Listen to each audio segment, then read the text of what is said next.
Hello दोस्तों, तो आज से हम लोग क्लास 10th के मैथमेटिक्स को पढ़ना शुरू करते हैं।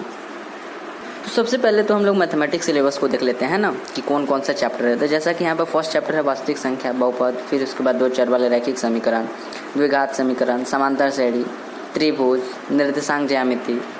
नेक्स्ट है त्रिकोणमिति का परिचय, त्रिकोणमिति के कुछ अनुप्रयोग, वृत्त, वृत्तों से संबंधित क्षेत्रफल, पृष्ठीय क्षेत्रफल और आयतन। फिर है सांख्यिकी, उसके बाद है प्रायिकता। ये कुल 14 चैप्टर है जिसको हम लोग पढ़ेंगे और ये मैथमेटिक्स का सिलेबस है। ठीक है, तो अब हम इसको छोड़ते हैं और चलते हैं रियल नंबर यानी कि वास्तविक संख्या को पढ़ते हैं। ठीक है, जो फर्स्ट चैप्टर है वास्तविक संख्या रियल नंबर, उसको पढ़ते हैं। ठीक है, तो सबसे पहले तो हम लोग देख लेते हैं कि चैप्टर ओवरव्यू में हम लोग करने क्या वाले हैं। सबसे पहले परिचय करेंगे, इंट्रोडक्शन करेंगे, ठीक है, रियल नंबर का, वास्तविक संख्या का। फिर उसके बाद क्या करेंगे, प्रश्नवाली 1.1, एक्सरसाइज 1.1, फिर एक्सरसाइज 1.2, फिर उसके बाद 1.3, फिर उसके बाद 1.4, इन सभी को करेंगे। ठीक है, फर्स्ट में हम लोग इंट्रोडक्शन करेंगे और आज भी इंट्रोडक्शन का ही क्लास है। ठीक है, फिर उसके बाद एक्सरसाइज करेंगे। ठीक, तो चलिए अब सीधा टॉपिक पर चलते हैं।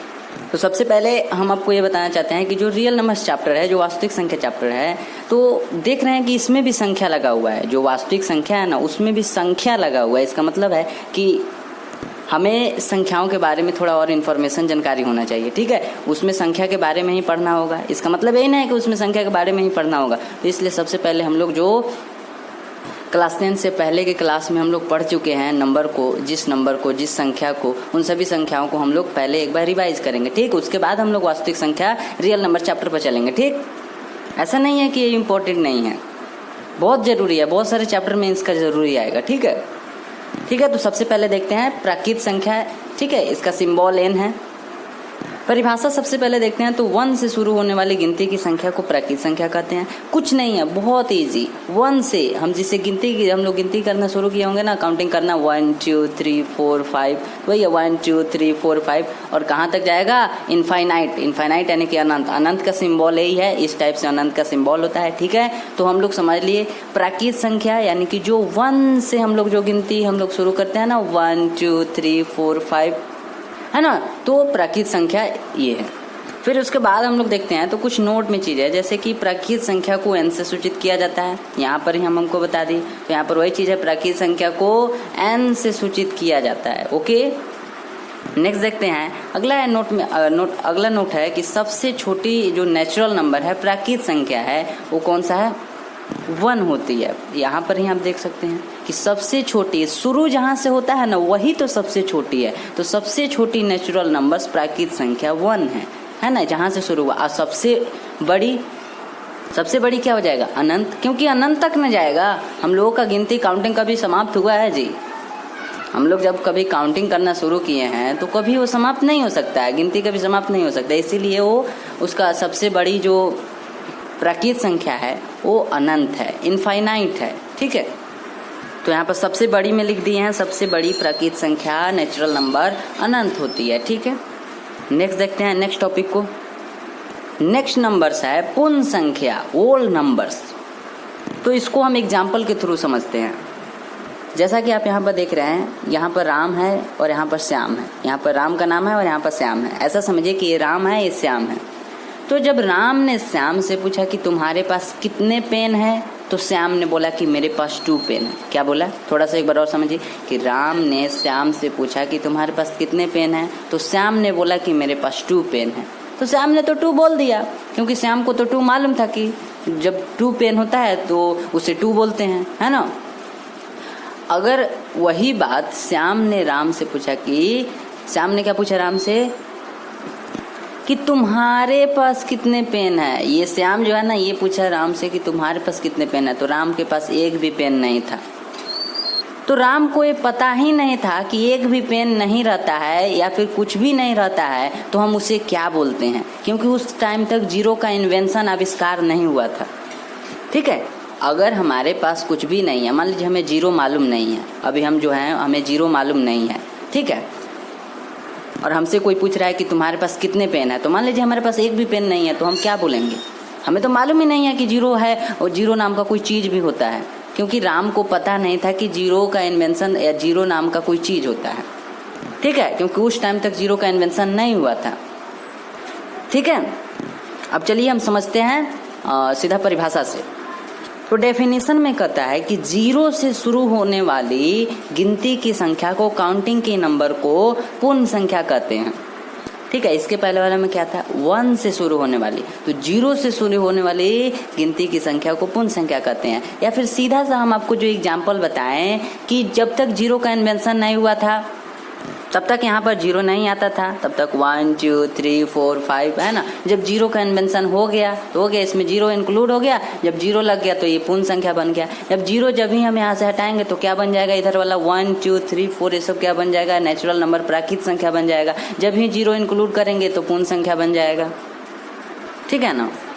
कुछ नहीं है, बस इसमें जीरो को इंक्लूड कर देंगे तो ये पूर्ण संख्या बन गया है। ये प्राकृतिक संख्या ही ना है। हम क्या बताए थे कि हम लोगों ने काउंटिंग की संख्या को ही क्या बोलते हैं, गिनती की संख्या को ही प्राकृतिक संख्या बोलते हैं। तो गिनती की हम लोग कहाँ से शुरू किए थे, 1 2 3 1 से शुरू किए थे। तो बस 1 में जीरो को 1 जो 1 2 3 जो प्राकृतिक संख्या का जो समूह है ना, ये प्राकृतिक संख्या है ना, इसमें बस जीरो को इंक्लूड कर देना है।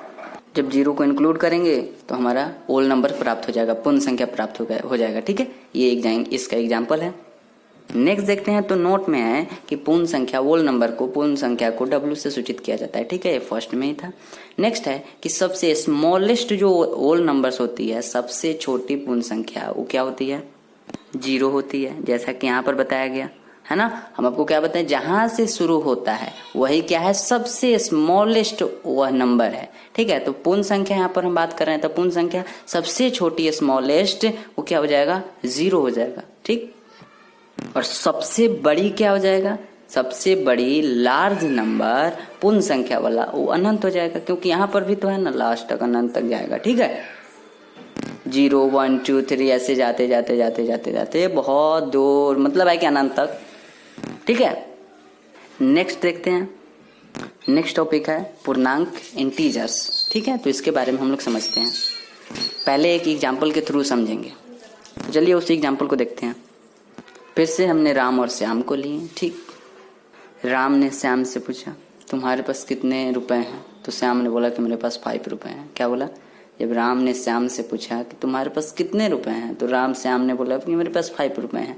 यही बात जब श्याम ने राम से पूछा तो राम क्या पूछा कि श्याम ने राम से क्या पूछा कि तुम्हारे पास कितने रुपए हैं, है ना। तो राम के पास 1 भी रुपया नहीं था, और ऊपर से क्या ले रखा था, वो एक बोरो ले रखा था, उधार ले रखा था, है ना।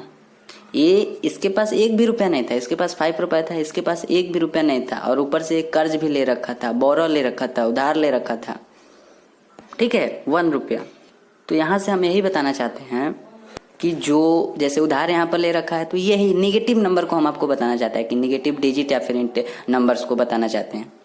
ये पॉजिटिव में है ना, क्योंकि ये बोरो नहीं ले रखा है, ये उधार नहीं लिया है किसी से, इसका रुपया है, पॉजिटिव में है, और ये निगेटिव में है, निगेटिव में क्योंकि ये कर्ज लिया है, बोरो लिया है, ठीक। तो हम यहाँ से यही बताना चाहते हैं कि इंटीजर्स जो अब हम पढ़ने वाले हैं तो उसी में क्या है, माइनस, निगेटिव नंबर्स के बारे में चर्चा है, ठीक है। तो चलिए देखते हैं।